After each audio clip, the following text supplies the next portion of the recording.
Chapter 34 of The Rat Race by J. Franklin.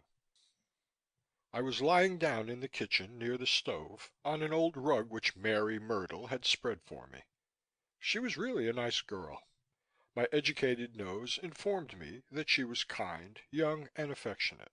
When she entered the room, I used to rear up and place my forepaws on her shoulders and lick her ears. She liked me. She used to put her arms around my neck and press against me and give me a smack on the back and a, "Go on with you. Can't you see I'm busy?"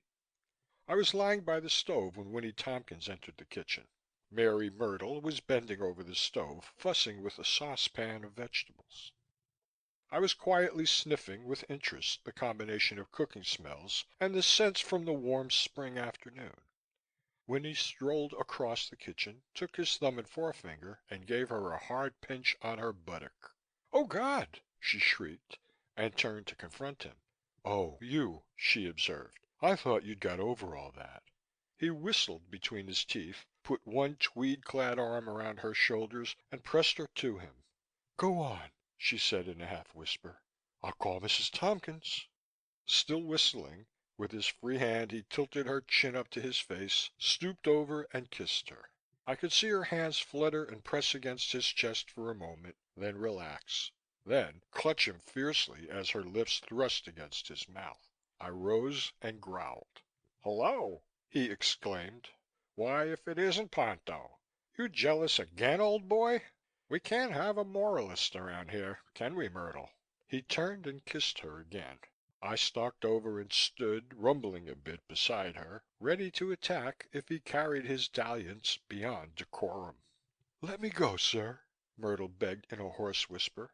"Tonight?" he asked, holding her close. "Yes," she sighed. "I'll come down, sir, tonight, when the dishes are done and the house asleep." He snapped his fingers at me with an air of assured authority.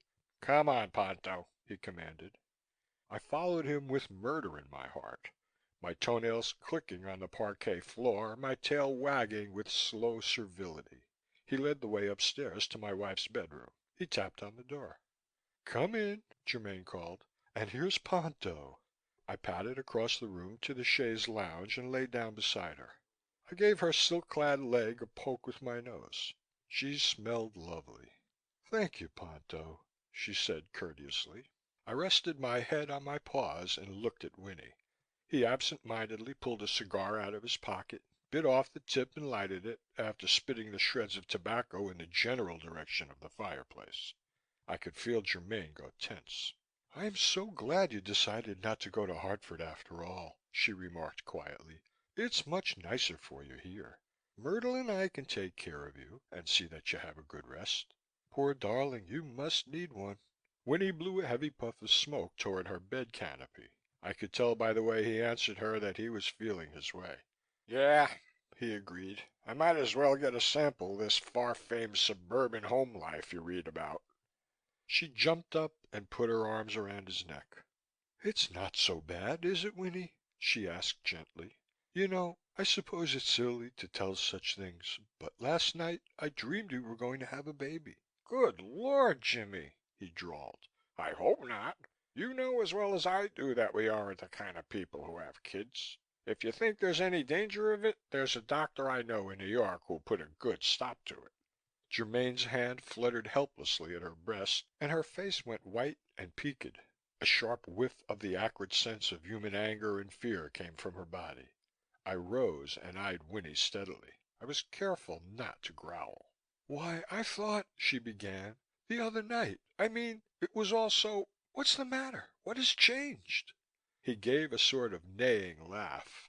"Oh, nuts, Jimmy, we aren't the type. Say it's spring, or what have you. Just for that, are you going to go through hell just to have a little animal that will go I at you?" Germaine stood up. "Yes," she said, "I am. If that's the way these things happen, that's what I want. If it doesn't happen, I never want to see you again as long as I live. But if it does, it will be my business, not yours. I want this baby. You loved me the other night. You needed me. We needed each other. I can't throw that away like a dead cigar butt." He thrust his cigar into the corner of his mouth, a la Churchill. "So that's the way it is it?" he demanded. "Okay, but how am I expected to know that it wasn't Jerry Rutherford?" "Oh!" Germaine looked at him in utter white-lipped silence. "You know that can't be true." After a minute, she spoke to him quite gently. "Winnie," she told him, "you know, I think you really ought to go to the sanctuary as you planned. You do need a rest, dear, and it would be better if you took it there where they have trained attendants and good doctors. I'll be waiting here till you come back. Do go, darling. It will do you a world of good. Everything will work out for us all right now." "So you want to railroad me to an asylum, eh?" he snarled. "Well, nuts to that. As far as I'm concerned, we're back on the old basis. You go your way and I go mine. And no brats, mind you, or I'll call the whole thing off. Is that clear?" "Yes, Winnie," Germaine replied in a small, frightened voice. "You make yourself perfectly clear." "Okay," he told her. "Come on, Ponto." He had the nerve to snap his fingers at me. Not even when I had him in a Packard headed for White Plains and chloroform had he stood nearer death. But Germaine's hand, cold and little, rested briefly on my ears, and I mastered my rage. I followed him into his bedroom and he slammed the door behind me. "See here, you black son of a bitch," he truthfully addressed me. "You seem to have made one hell of a mess of my affairs. Oh, I don't suppose you can understand me now that you're a dog again, but just the same, for 2 cents I'd send you to the boneyard. I've still to find out how much hell you've been raising with my business, but damn it all, couldn't you tell that it didn't suit my plans to be clubby with Jimmy?" I padded loyally across the bedroom and laid my head on his lap. He milked my ears automatically and I rejoiced because the more he thought of me as Ponto, the less likely he was to discover my human personality. I had not yet decided when to kill him. "Yes, damn it, Hound," Winnie continued, "this is one thing the experts will never know about.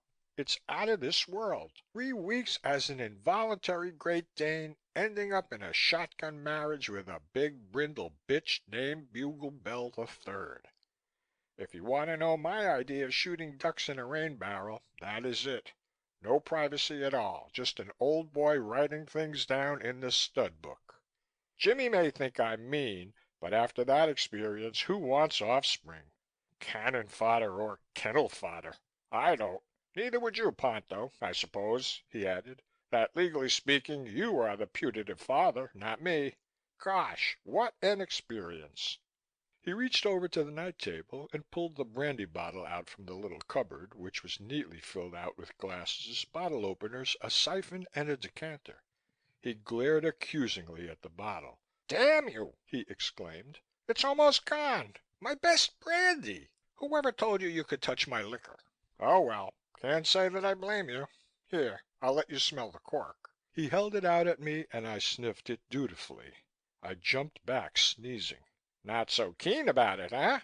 he demanded gruffly. "Well, just to even up the score, I'll make you drink some." He grabbed my lower jaw with his free hand and forced my tender lips against my sharp teeth until I opened my mouth. Then he poured some of it down my throat. I choked, but got it down.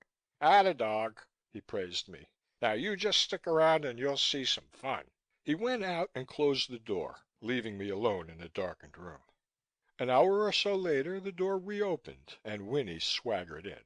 He looked slightly more bloated than before and his eyes were glazed with liquor. He tossed off his clothes, went into the bathroom and took a hot shower. Then he lighted a cigar and lay on his bed in his dressing gown, waiting.